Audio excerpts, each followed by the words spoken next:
I'm Summer, and this is my story. When my son was 8 years old, he started losing interest in things like soccer. He loved soccer. That ended. He didn't want to go outside and play. And one day we found him hanging in his closet with a cord around his neck. It was the scariest thing of my life. We rushed him to the emergency room, and they had us sit in the waiting room for 2 hours. They wanted to put him in an in-house facility. I felt he was too young and that maybe we could just work with a counselor and try to work through whatever was going on with him. But that didn't turn out to be the right option. The counselors didn't know how to handle the trauma or any of the symptoms of what was going on. And it just got worse and worse and worse to where we ended up in Las Vegas in January for another suicide attempt. You weren't allowed to see him. You weren't allowed to be a part of anything. Everywhere else kind of felt like they were blocking me out of his treatment and stuff. It never got better for him. It just continued declining. I really think that mental health is something that people don't see as a medical thing. A lot of people are like, oh, your kid looks fine. Yeah, he looks fine, but he's not fine. Not all disabilities or problems are on the surface. Not all of them. Like, a lot of people have mental health problems that are just ignored or looked over because it's not visible. But it's there and it's real, and it's actually extremely hard to deal with. Somebody else that's child had been here at the hospital was talking to me, and they said the Huntsman Mental Health Facility in Salt Lake City was amazing. They cared, they listened to the kids, and they actually took into account like how they were feeling, and that they were one of the top hospitals for this, for mental health. My son was transported at, I believe, 5 or 6 at night. He got in here, I think about midnight, and I was concerned because he's little, he's 11, and I wanted to be able to see him, make sure he was okay, because he was transported in an ambulance. Immediately when I got there, I did the paperwork. If they'd let me go upstairs, and they let me see him. Immediately. Like, they were like, hey, he's been asking about you. I think you should see him. And I was like, yes. He needs to feel like he is, you know, he has that support system. And they have been an amazing support system. They've taught me a lot of how to deal with a child that has the problems he has. I want to know everything that's going on. I want to know what their plan is, what the treatment process is. I want to know why they're doing what they're doing. I want to know all of it. As a parent, I feel like the more involved you are with their treatment, the more support he's going to have when he leaves treatment. Every little aspect of the treatment is important for the family to know also. Before now, I really felt like nothing was going to help him. I was just stuck in a rut. We were not getting anywhere, and nothing was changing. But here he's made leaps and bounds. Like, from the April till now, he's a totally different kid. So being here at the Huntsman, they actually made me feel like part of the team. And that's what family-centered care means to me.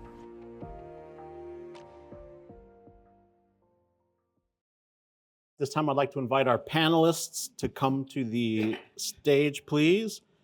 We have Melanie Davis, Christy Kane, Gregory Knoll, and Laura White. And I'll read just a little bit about each one of these. Melanie Davis is owner of Planted Healing Mental Health Practice, PLAE Therapy, PLAE Therapy, Child and Adolescent Integrative Practice. She's also co-founder of Continuum Mind and Body Collaborative. Melanie is a highly regarded speaker, educator, wellness advocate, child advocate, and psychotherapist. Christy Kane is a dynamic force in the vibrant world of mental health, weaving captivating stories and bold methods to inspire profound contemplation on human connection. With a mission to foster understanding, she encourages diverse audiences to unlock the mysteries of their mental well-being. Greg Knoll is according to this, a gregarious and charismatic human being who identifies as a first-generation Haitian American. Greg's journey of becoming a social justice, liberated-oriented, licensed and marriage and family therapist began the day he was born in a hospital in Miami, Florida, way back in 1990. And then Laura White is a licensed clinical psychologist currently working as the program manager and psychology supervisor for Teen Scope South Partial Hospitalization Program at the Huntsman Mental Health Institute. Dr. White also has an adjunct faculty appointment at the University of Utah Department of Psychiatry. So welcome, all of you. Thank you for being here.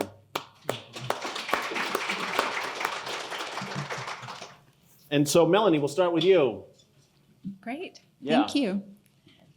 I have some slides I'll put up. My name is Melanie Davis, and I'm so grateful to be in this room with such incredible, powerful change makers who are all in their own way contributing to this idea of family-centered and client-centered care. When Tony asked me to connect and come and share today, I was so incredibly honored. I grew up on the same street as a Ronald McDonald House as it was built, and spent a lot of my childhood volunteering there as a teenager and just watching families come and go. And when presented with the topic of family-centered care and client-centered care, my thought was, if it's not family-centered, what are we really doing, right? So PLAE is I've worked in mental health for over 20 years since I finished undergraduate degree, well before 1990, just kidding. I heard, oh, he was born in 1990? That's so sweet. But the opportunity, as I was working throughout various clinics and in mental health spaces, spanning from doing inpatient residential care at state psychiatric hospitals, residential care on various teen and adult units, eating disorder treatment facilities, sex offender units, a wide variety of care. As I was just developing as a clinician, when I went into private practice and I was working for a small group practice for about 9 years, I just saw so many moving pieces as I was gathering the idea of the different spaces that I had been able to have the opportunity to practice within and to learn and grow and just watch how people functioned around the idea of mental health. I just felt like there was always these gaps in the opportunity to serve families, gaps in the opportunity to make care simple. The idea of accessing mental health care rarely goes along with the idea of feeling simple or the idea of simplicity. It is extremely complex to navigate. It's difficult to find a provider. It's difficult to find a location that's close to your house. When can my, child attend appointments? When can I attend appointments? The idea of navigating the world of mental health is more complex than traditional medical care, and traditional medical care is already complex. And so as I spent time and was just kind of watching and sorting out how can I best serve families and children that I'm working with, I thought, I wish that there was a place that wasn't a hospital, right, where families could come and there was this interface of access to as many things as possible. Families often need assessments. They often need psychiatric care if that is the part of their treatment protocol. There's often this need for finding the right provider, and the first provider that you pair with may not be your right therapist or may not be the perfect fit for your family. And then the idea of integrating mind and body alternative mental health and wellness care, that is something that is a big part of what I believe to be a whole person approach to caring for people and individuals that lends again to being very client-centered, because we're not just only operating up here. Our whole bodies are impacted by our mental health and wellness.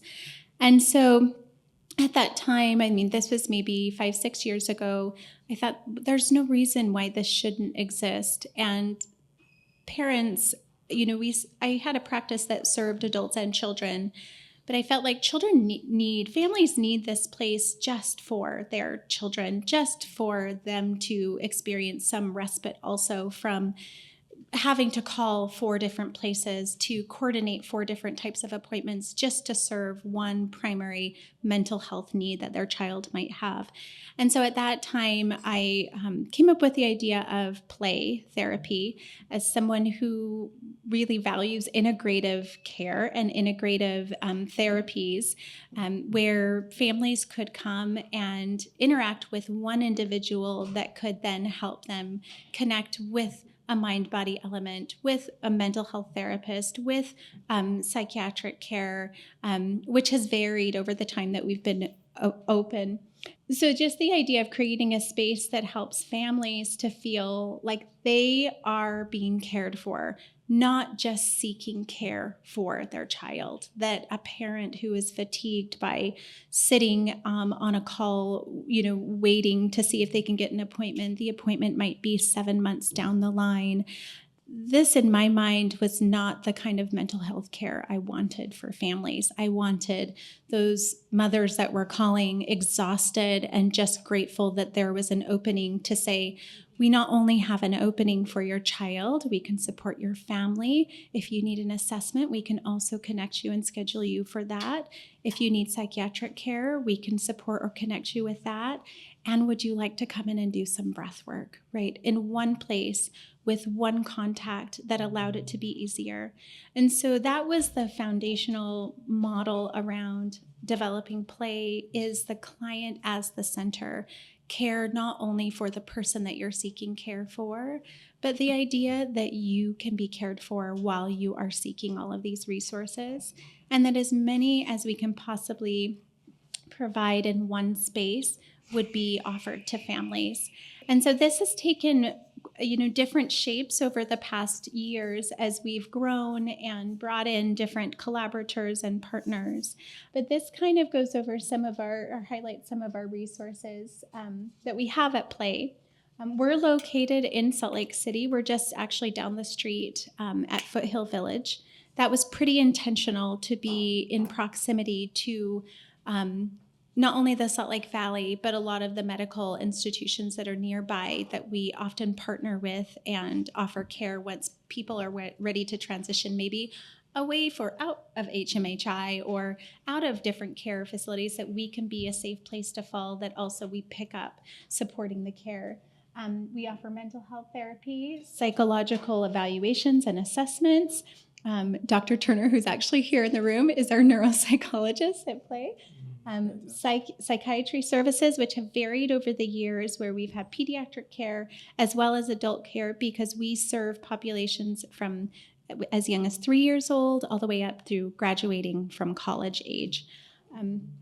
We have education support and advocacy as well. This was another element that I saw over the years as just a gap, a blind spot in supporting our families and mental health. If children are coming to us struggling with their mental health, seeking to have functioning, helpful treatment plans, where do they spend most of their day? They're not with us. They might be with us once a week or sometimes twice a week. They're in school. And there was this big disconnect with the idea of how do we support and transition children who are struggling with their mental health into learning spaces and allow them to have the support they need. And for parents to advocate around their children and mental health needs in learning environments is very tricky and very difficult, depending on what school you're at and depending on what school district you're functioning within. And so we also have a liaison that can support families and go into the schools where therapists are typically operating in our practice spaces, and families are there maybe taking information from sessions that therapists might have. But we're also not educators. And so we have specific education liaisons that can go into accommodation meetings with families, go into their schools and support the families with the correct language to properly advocate for their children and the accommodations that they might need. We have parenting support groups, parent and family mental health therapy as well. At PLAE, we consider the entire family is the client. So if your 4-year-old's coming, their sibling may want to be a part of therapy, their family members. So an integrative and all-encompassing offering. And that kind of sums up, I highlighted a lot of these things, but the idea is centering the family, right? Just like the topic of this conference. That is our goal, is to constantly be dialing in, checking in what's needed, and evolving care so that the family is always at the center and the client's always at the center. So, Thank you, thanks. Melanie. Yeah. Thank you. Greg, please. Yes, sir. For me, I take great pleasure and joy being able to normalize mental health within my community. Just before I had the opportunity to come up here, I was in the back talking to one of the fantastic attendees that are here today at the conference. I'm looking at her right now to my right. And we were talking about representation and how it matters. Within every single space and place that we occupy as human beings. It's awesome to see others who look like us doing things that we never thought we could imagine doing. I never thought I could be a mental health professional until I saw representations of that, whether it was through cinema or for me to be able to see, okay, that's an opportunity for me. So one of the things I like doing is just us bringing these types of experiences down to earth and helping others to see that they're not alone when they're struggling with mental health. So these are some of my favorite statistics that I love sharing with the clients that I work with. Especially like when it comes to the younger demographics, the awesome little human beings that we are so passionate about in this space. One of the statistics I love is the 450 million. That helps others to kind of just ease the tension within their bodies when they hear like, oh, I'm not just alone. Like there's like 449 other million people going through this as well. Like, oh my goodness, like, whew, then we get to breathe a little bit. Go to the next slide. I work as a trauma-informed mental health professional. So another way that I love bringing mental health down to earth with young populations or adults that I work with is letting them know that mental health does not discriminate. Mental health does not sleep, and that mental health is a cross-board challenging issue that we face within not just our society, but on a global level as well.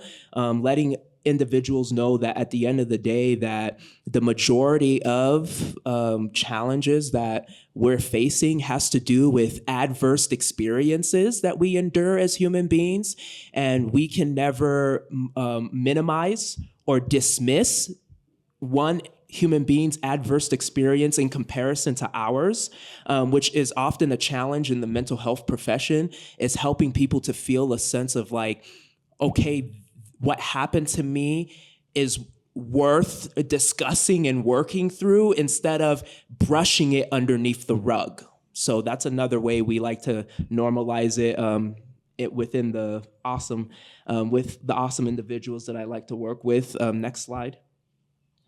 Another way that I like to normalize it, I love to go into history. I am a history buff of sorts, but I like to go into the history that's often not talked about in our society. I love to have discussions of the narratives of awesome human beings that often get left on the cutting room floor. And I love to discuss why those narratives get left on the cutting room floor and how we can bring those narratives to the forefronts of our minds and our understanding. An awesome book that I read was Dr. Sean Ginwright's work. It's the 4 pivots of reimagining justice and reimagining ourselves as human beings. And essentially, he talked about how we have this addiction to frenzy, not just in our society, but also on a global scale, where we find ourselves in this perpetual state of desensitization, disassociation, overstimulation, and distraction within our society. And if we all think back to the global pandemic, we could kind of see what happened when all of those things were kind of removed from our society, and we kind of had to sit with the reality of our existence in relation to one another. And for some people, it was like, finally, people are paying attention. And then for others, it was like, this exists? I'm like, shocking when you finally take some time to get out of whatever the things are that tends to draw your attention and to look up and see that, yeah, other people go through things. And for us as the human collective, it's important to be mindful of these things and to see how we can support one another and uplift one another. Next slide. So as a trauma-informed therapist, I say that our experiences are not in a vacuum. Our experiences are a part of our collective history, for better or for worse. And I love normalizing this history with clients. Again, like for us, depending on what generation we're in, I guess in my bio, I should have never said way back when it came to 1990, for me, it's way back, but for others, y'all are like, miss me, youngin', so, but essentially what we're saying is that we're a product of our history. Our family history matters, and it's important for us to understand that history so we can be very knowledgeable about how to treat one another, how to connect with one another and how to be in community with one another. So essentially, that's what I do with clients as well. Feel free to go to the next slide. And then I like to point out that this stuff isn't just out there. I think sometimes it's easy for us to point the finger outward and say, oh my goodness, look at New York. Oh my goodness, look at California. California loves to be at the butt of a lot of people's jokes. Like, oh my goodness, California, look what's going on over there. And I like to say, hey, let's look at what's going on here home in Utah, okay? Because this stuff affects us right in our backyard. And if we're not paying attention to our backyard, we're doing ourselves a disservice and the amazing human beings, little human beings that we get to work with on a day-to-day basis. We have to be aware that we are currently in one of the worst mental health crises that our society has ever faced. And because we have a lot of distractions and a lot of things to pull our attention, we often tend to approach one another and do it in a way that's a little less considerate and a little very unkind. I love what the mother said in the video. People may look okay on the surface because we tend to have amazing poker faces as human beings.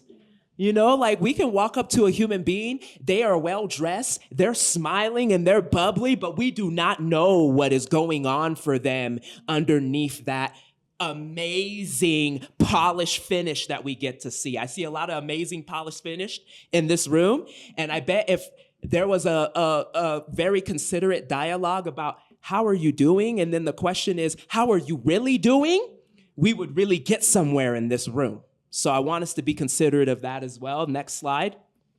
I just want to encourage us to have intentional practices and intentional ways of engaging one another in a trauma-informed way. I went to a training, and what I was taught was instead of asking people what's wrong with them, we can take the time to ask them what happened to them. And that's what I want to leave y'all with, is that we're all human beings. We have experiences. Let's be kind and let's be considerate of each other. Thank you. Thank you. Laura. Great, thank you. Hi, everyone. I'm Laura White. Thank you so much for letting me talk at the conference today. I am a psychologist at Huntsman Mental Health Institute, which for many of you, is uni, but it is now HMHI. Mm-hmm. And as the teens tell me, they call it HIM-HI. So that's not what they told me to say, but that's what the teens call it. So I am going to try to cover some of the different behavioral health services that we have throughout our entire system. HMHI is really vast across the state. So I'm going to do my best to talk about a lot of things. So my slides are a bit dense, but I wanted to provide lots of information for anyone interested. I will also say this, I'm really excited to be able to talk about kind of this collaboration that HMHI has with the Ronald McDonald House. We work with a lot of patients who are from different states. Since there aren't any day treatment or residential. Well, there's some residential, but there's not a lot of residential and day treatment and inpatient for little kids and teens. And so we have a lot of out-of-state families that are able to stay at the Ronald McDonald House and then come to treatment. So I really appreciate having that opportunity so we can treat kids from in Utah, but also all over. All right, so next slide. So this is not going to be shocking to anyone, and I don't need to give a lecture or talk a lot about stats, but just to kind of put it in perspective, mental health is the greatest cause of disability in the US and worldwide. And so I just went to a budget meeting yesterday and this came up, so I wanted to repeat it to everyone. Annually, it costs the US $280 billion in lost revenue, in missing work, in a variety of factors. And so this is a massive deal. It kind of, Kurt, I will kind of add what he said, that mental health, we're in a mental health crisis. And so 75% of mental health disorders are diagnosed in childhood. Most kids don't get treatment, or they don't get the right level of treatment, or they don't get it in time. And then there's these increasing rates of mental health disorders kind of pre versus post-pandemic. I'm sure you all have heard in the news that many, many more kids and high schoolers are reporting that they are self-harming, that they're thinking about suicide, that they're making attempts. Suicide is actually the leading cause of death for kids in Utah that are 10 to 17 years old. It's the second leading cause of death for pretty much every other age group until you get into the older age groups. It's something that I deal with almost every patient I work with, and it's a big thing. It's actually, in Utah, it's pretty scary. We're the 7th highest state for suicide rates in the entire United States. There's some research out there that it might be related to being in the mountains and altitude, and there's some other factors. It's really interesting. That's not my area of expertise, but it's something to kind of think about. The problem is that there's massive gaps in our care, right? So we know that this is an issue. We know there's lots of kids and teens who have mental health problems, but we don't have enough services out there, which is wonderful that we're all here talking about it today. But we're definitely underfunded. We're disproportionately located. We have all these services in cities and not rural communities.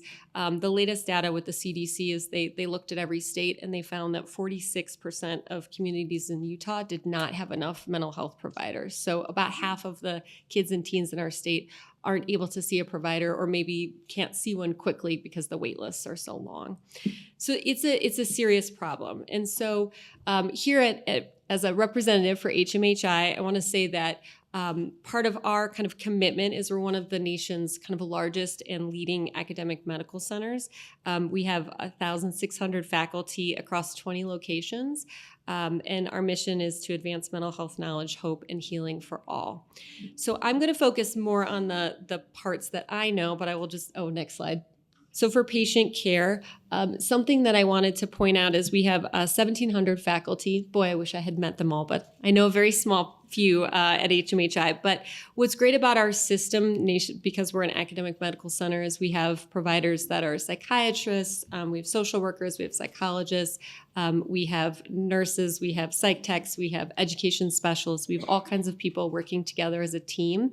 I think as a hospital, I heard a really good question about this medical model, and we're really trying to focus at HMHI to shift this culture to more of a team-based approach to treatment, and so that it's not just the MD coming in and saying, this is what we're going to do, but it's actually, we have a member of every discipline on every team who participates in rounds and participates in treatment, and we always involve families in all those rounds and treatment planning and things like that, so that it can be as family-centered, but also as multidisciplinary as possible. Next slide. So here is our continuum of care. So HMHI essentially provides most levels of care that you can imagine for kids and teens. So we have as low as our kind of community resources to outpatient, to IOP, day treatment, residential, subacute, all the way up to inpatient and acute. So there's different levels of care. I personally have worked in the inpatient. I've worked on the CAT program, which is our treatment-focused program. I'm now the program manager for our day treatment. I'm in development to get our IOP up and running soon. And then I'm also the interim program manager for our residential treatment. So if there's any questions about any level of care, I've pretty much been involved in most of them here at HMHI. Yeah, so what I wanted to talk about, next slide, if you want to refer or get your kid, or you are trying to help a family who wants to get into the HMHI system, it's fairly easy. You can just call our intake line and just let them know this is the kid's age, this is the mental health concerns, and they'll kind of divert you. The nerd in me wants to say press 2 because that's for day treatment, but don't do that because you might not need day treatment. I'm just the manager there, so I always like people to refer to my program. And so if you need immediate help, then I want you to use the crisis services. So this is going to go a little bit on a tangent, but I really think this next slide is very important, and I want people to be able to know this information and provide it to families who might need it. So the next slide has all the crisis resources that HMHI helps out with. So obviously there's the 988 number, so I'm sure you're all aware of our suicide prevention hotline number that you can call 24/7. I actually make every kid and teen I talk to, I'm like, besides 911, what is the number you call? And I make sure they know it, and they all do. I've even have like 6-year-olds who know it. I'm very proud of myself for that, because I know they might need it and you don't know what's going to happen. And I'm really trying to work hard that we can reduce these suicide attempts and rates and self-harm behaviors. The other really cool resources that people might not know about is HMHI also runs a warm line, so that, and you can see the information up there, but that is essentially run during the day by licensed certified crisis workers and social workers, and you can call in and just chat about what's going on. Usually it's more adults, but I do have a lot of teens that will call, and it's like an emergency therapy session. I've had teens call that number because they're in an argument with their parents and it's getting escalated and they need like a third party kind of mediator. So it's like an immediate therapy session during the day in the moment. Yeah, the teens really like it. And then there's the MCOT team, so you can call them. They're a team that essentially is in the Salt Lake County. They have teams specifically for adults and as well as kids. They'll come to wherever you are. So that could be a school, a treatment facility. We've actually called them out to day treatment for extra help in times that we need them. And their goal is to help diffuse the situation, not ideally involve law enforcement if we don't need to, but we can, and kind of diffuse and avoid a hospitalization or kind of an escalation. I have a lot of parents who say they've called them at 3 a.m. because their kid is saying that they're going to run or hurt themselves and the parent is distressed and they don't know what to do, and that team is there in a few minutes. So it's a really great resource. And then the other one is the Safe Utah app. So those who have apps, well, everyone has apps, but the teens really like this, so they can always text and let people know. So then I'll just go to the next slide. We can skip this one. This is about adult inpatient. We have several inpatient units. We don't need to talk too much about that. And then if we have youth inpatient units, we have 4 inpatient units right now for kiddos. So they're divided by ages. We can take kids as young as 5 up to, I guess, 17. And then once they're 18, they age into our adult system. As I said earlier, it's a multidisciplinary team. They're going to be seen. Parents are highly involved. They're there about a week, and then they can discharge to lower levels of care. So we can go to the next. So I will talk quickly kind of about residential and day treatment. Our residential treatment center is located, it's called the Meadowbrook location, but it's 51 West, 3900 South. We take, this is tricky for me to say because of the DEA rules. Patients who are assigned female at birth. It used to be gender expansive. We're not really supposed to say that anymore. So it's a side note. So we take females and we can provide multidisciplinary. What's cool about residential and day treatment for those who are wanting to make referrals or have their kiddos involved, it's a kind of intensive level of care where they either live there if they're residential or they go during the day, like school. They go from about 8 to 4 every day. We are an accredited school, so they go to school during the day. And then we also have groups, expressive therapy, rec therapy, pet therapy, music therapy, anything you can imagine. We have that throughout the day. They each get a licensed clinical psychologist who's their therapist. They can do psychological testing. They see a psychiatrist at least once or twice a week for med management, maybe a med wash, things like that. And then the family is required to do family therapy at least once a week. And then we have parenting classes and like parenting groups in the evening. So a lot of parent involvement. Kids are there for roughly 4 to 6 weeks for residential and day treatment. And so you can go to the next slide. I will point out that KidStars is for kids. So that's our roughly 5 to 12-year-old kiddos. And it's really one of the only kid day treatments in the state of Utah. So we get a lot of referrals for them and from the state. And so it's a really great program, very family focused. We tend to have really great results like that video showed. Families really enjoy going there. And then we do a lot of disposition planning to help a kid step down. So we make sure they have a therapist when they leave, that they're going to see an outpatient. We work with the school to get them back in. We give them our testing results and things like that to help with 504 IEP. We make sure they have a med provider scheduled and everything's kind of taken care of, because that's really stressful for families and also stressful for us because we can't always find therapists. So I can't imagine what parents would do. So that's kind of our different programs. And then we also have just community resources. So we have different outpatient clinics in Farmington, Park City, the downtown clinic that we can make referrals. They provide all the services you'd expect in an outpatient clinic. And then I mentioned it earlier, we are hoping to get our IOP up and running in the next month or two. The big boss has said yes. We have the psychologist, we have everyone hired. So we're just getting it up and running. So we're hoping to start taking referrals soon. And then we also have just our integrated behavioral health team. So those are crisis workers and social workers who are at all of our clinics throughout kind of the state of Utah, that can join a session if there's a mental health crisis. So if you take a kid to a pediatrician or a PCP and they mention mental health concerns, that they're self-harming or something that would be pretty serious, then the social worker will come in and meet them and then make the referral for them to step up to a higher level of care. So that is pretty much everything. That was a very quick overview. We have lots of services, but I'm very proud to work at HMH. I think it's a great facility, and hopefully people will be able to utilize our services as needed. Fantastic. Thank you. Thank you, Laura. Dr. Kane, please. Thank you. My focus is on talking about the barriers of entrance for families for mental health. I've been involved in the mental health industry for over 20 years. I actually owned 3 residential treatment centers at one time in my history. So I want to talk about the barriers, because the reality is when we talk about COVID as the pandemic, I agree it was a pandemic, but the pandemic in our world is mental health. And we know that mental health issues lead to serious medical issues. And the problem that we see is that mental health is not visible, so people suffer in silence. And so we have to break the silence. And one of the things I've seen is the big barriers for people for mental health is misinformation, finding a therapist they can connect with, and cost. And when I talk about misinformation, the reality is, we brought mental health out of the closet as practitioners, and I lecture all across the country to corporations and to individuals about mental health. But the reality is, we have done a poor job as practitioners in really allowing people to understand what it means, because guess what? Mental health is who we are. It is everything about us. Mental illness is the diagnostic criteria. And we have to really talk about mental health from a preventative process. We spend so much money as a society in the intervention, and we are limited in prevention, and we're never going to get ahead of the mental health crisis, and I think my colleagues will agree, if we don't become top heavy in prevention instead of just intervention. So we need to do a better job at educating so that people know exactly what we're talking about.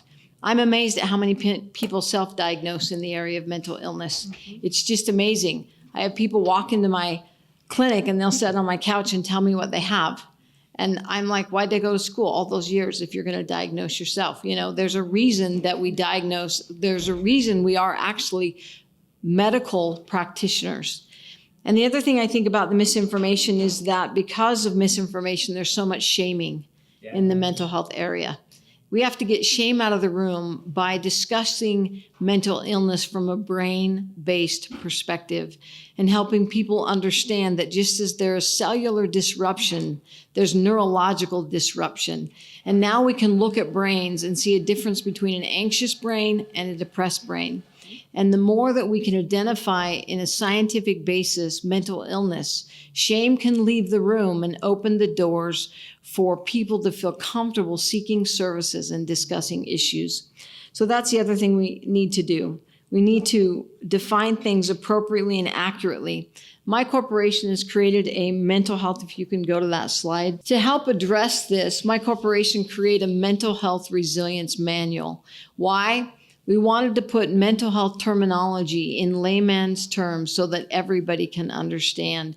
Parents can read this, corporations can read this, families can read this, and have a better understanding of what mental issues are.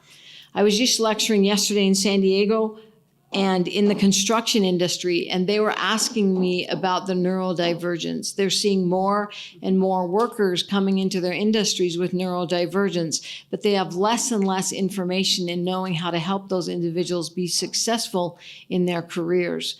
And so that's a boundary that we need to break as well. We need to talk to individuals about finding a therapist. Here's a big barrier I see. If I have a foot problem, I'm going to go see who? A podiatrist. If I have a mental illness, do I go see a psychiatrist, a psychologist, an MFT, an LCSW, a CMHC, a nurse practitioner? Where do I go? We have to start helping families understand the licensure that professionals hold, where their emphases are, and the treatments that they can offer. Because as my colleague was explaining the different levels of care, there's different schools of licensure and emphasis. And so it's really important to educate along that lines, because sometimes it's overwhelming. And so instead of seeing someone, they just go, I don't know, so I'm not going to go. So I think we can shift that as well. The most important process about therapy that works is the connection with the person you see. Methodologies are important, but Carl Rogers is still absolutely accurate. Therapy changes lives when the connection between the therapist and the client is significant. 90% of individuals who sit in a therapist chair start to get better.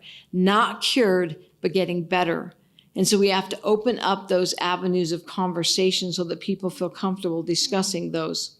The other one is actually the reality of cost and access.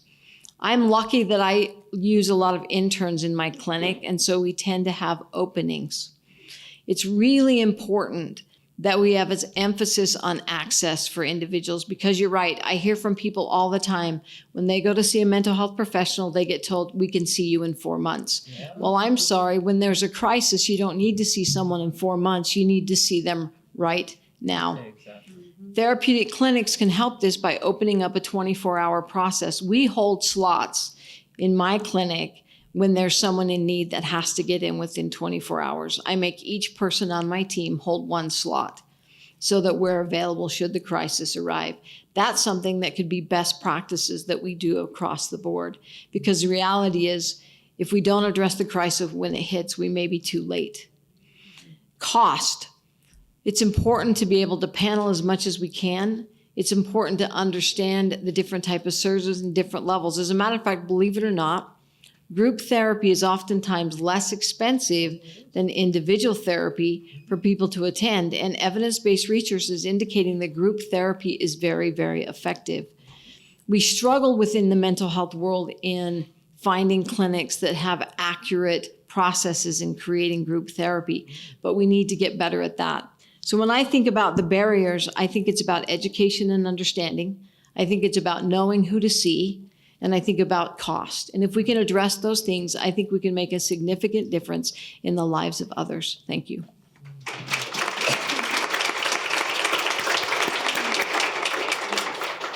Thank you. So, problems with access, gaps in care, limited amount of mental health therapists out there, funding, and then Greg, you mentioned kind of this inability to acknowledge our own struggles as well. What struck me about that is I do a lot of work supporting staff at Primary Children's, and I've done debriefs with teams where you have certain cultures or generations of staff that go, this is what we do, this is the job. And you have these younger generations that just sit there with us like, I just did chest compressions on an 8-year-old, and I'm 20. And they look around and go, I guess, okay, yeah. And I'm like, no, it's okay to acknowledge that was hard. That was tough. But it's the culture around too, as we talked about culture of like, hey, it's the job, be tough. It's what you signed up for. Oof, problem. Can I share really quickly? Please. I was on a phone call with my son, and he's a soldier.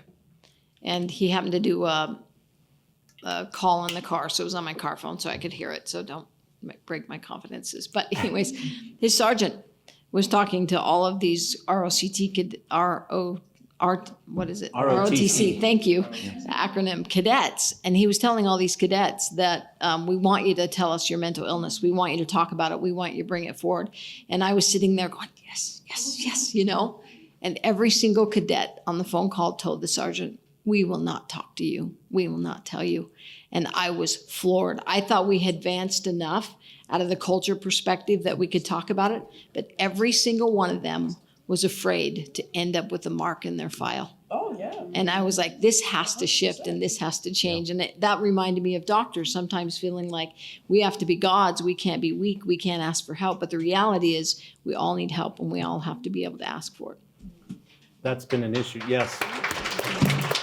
That's been an issue in healthcare with credentialing among physicians too. It's the way that's the worded in the forms. It's in your best interest as a physician to not reveal any kind of mental health struggle to prevent credentialing. Dr. Moore, who works for Intermountain in the hospice and palliative team, is working actively very hard to change that. So there's stuff being done, but I'm with you, like, man, that changes perceptions. You know, if you say, hey, I have diabetes, yeah, okay. Hey, I have depression and anxiety, right? The view, the perspective is different. Thoughts, questions? It was really nice to hear everything that you guys said. I work for Primary Children's Intake and Assessment Team. And one thing that we do that I think is lesser known is that we do high acuity or low acuity intakes for children and families. And we really focus on helping them know what level of care they need, why they need that. We talk with them about specific therapies that are going to be helpful for specific diagnoses. And we really help them access resources, whether it's in the community or within primary children's system. And our intake department, without even doing an assessment, if we don't take their insurance, our intake department will also just provide them a lot of resources for parents and children. And so that's been a big shift within our intake department, is instead of just assessing children for our programs, is just really helping families navigate the mental health system, navigate understanding what they need and how to get there. And that's just something I think I feel really passionate about. So I love hearing everything that you guys said about that too. So thank you. Hey, this question is for Laura. Have you guys, talking about Teen Scope, have you guys thought about two things, doing it in Spanish and also accepting Medicaid? I'm not sure if you guys do. I was looking into it and I don't think you guys do. And I say that because I'm doing an internship at a junior high.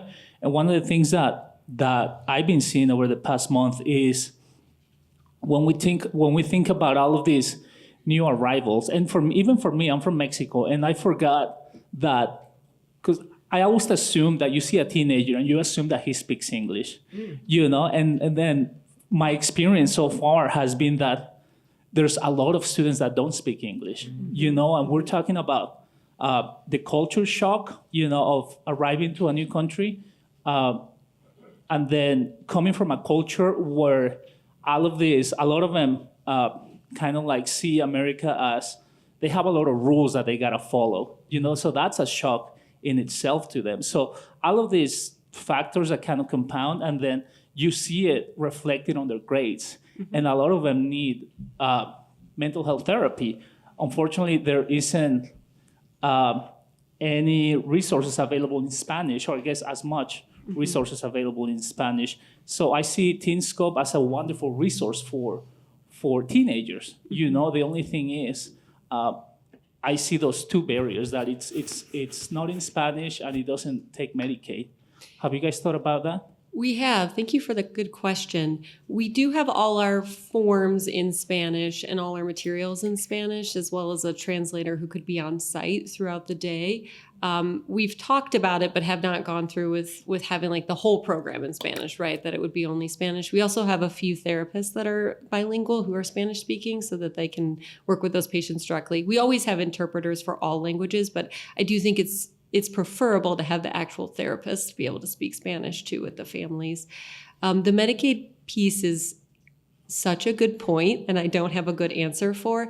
For some reason, we can take Medicaid for inpatient, for residential, and for some outpatient, but the way it's like the policies are written, it's not bundled, it doesn't cover day treatment. And so then we have to go to a self-pay model. We occasionally can get a single case agreement, but boy, is that a lot of work on a parent, and it feels very unfair because they have to essentially show that they've tried everything else and that nothing in network will cover, and this is what they need, and it's a lot of paperwork. We do have a crisis worker who can help them with that, but it is a massive barrier, and we don't have a lot of parents, unfortunately, able to get that single case agreement. And that is an insurance piece, and boy, I could go on a soapbox about insurance, but I don't want to get myself in trouble, but you make a great point. I had a question. You spoke about being an advocate for proactive mental health in schools, and I was wondering what that could look like as we try to advocate for proactive mental health in actual high school. You know, thinking about, like, just as I'm thinking, you know, I have a daughter who suffers from things, as I'm sure lots of us do. Just recently, she didn't want to go to class because she was avoiding, and I got yet another call saying that she was marked absent in class. I'm sorry. But it's making me think, okay, what resources are there at the school so that in that moment she can go and get the help that she needs, because she was just avoiding. It was really just, it came back down to her anxiety about avoiding because she was the flake in the group project that was not showing up, and she felt bad about that. So anyway, I didn't mean to get emotional, but I'm trying to think about what this could look like in schools. What do you tell parents to do as far as advocating for that proactive help at the school level? We've seen in the state of Utah where they're putting more and more mental health professionals, because you have to understand, in schools, a school counselor is not a licensed mental health counselor, and school counselors can only do so much, and then mental health counselors can do other things. So we are seeing in the state of Utah, especially some of the funding recently has been placing more mental health counselors into schools. We are seeing, my company does this, we have contracts with some schools, which is a mental health preventative program in schools. We see in the wellness rooms, we see more of an evolution of allowing for breathing time and yoga time and different things like that. I think the schools have a long ways to go. And I think parents have to have a loud voice to get our school systems to shift.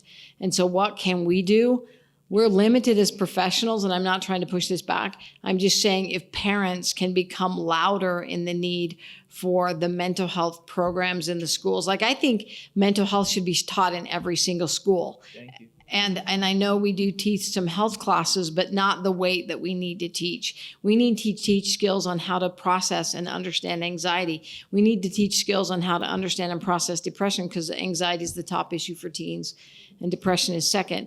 But there are some schools that are getting better with the mental health. So I would encourage your daughter to go speak to the mental health professional in the school and look at a 504 to help deal with the issues that your daughter may be facing, and be vigilant on that 504 for your child. We have another question right here. Here comes Maria. Last minute question, sorry, because I know that we're about out of time. Please. But any ideas or thoughts for rural areas? What do you do if you're in a rural area or a frontier area of the state? Telehealth. Telehealth is such a good blessing. But I mean, I like in person, but I think telehealth is one of the best things we can What about answer. for crisis and ongoing programs? So telehealth for, an assessment or whatever, but. I think calling the 988 number and getting connected, if we do work a lot with rural families at HMHI, the biggest barrier is that they have to somehow get up here. And then if they can stay at Ronald McDonald or another place, they can participate in all the programming. The Huntsman family actually gave a massive endowment. I believe it was $100 million, but I'm not the exact amount, to actually expand rural services throughout the state of Utah. So that is something that is a big initiative that in the next few years, we're hoping to have clinics kind of throughout different areas in the state with different providers spending maybe a day or two up there and doing like psych testing and different things like that. It is in the works, but it's a long process. And so if there's problems with 988 or the Safe Utah app, how could families get you that information to let you know about some of the challenges that they're having, such as calling and then not being connected to another state, nobody follows up, a couple of things like that. Or they think they don't know exactly where you're at, so they connect you to somebody 2 or 3 hours away still, and the MCOT or whatever can't get there for 2 or 3 hours. Yeah, I don't have a great answer for that, other than trying to call 988 and trying to see if you can get a rep to kind of be your case manager. That what I would be recommending. Thanks. Yeah. Great question. Yeah, and just thinking about the insurance, the thing, as one of my classes in the grad school, second year MSWs, I have them fill out a Medicaid application. These are second year grad school students who are just like, what? It's challenging. It's so challenging. Same thing with DSPD. Yeah, all of right? them. So you can imagine the added difficulties of being a single mother and kids and trying to get them. So. Okay, thank our panelists. Thank you. We need to keep moving.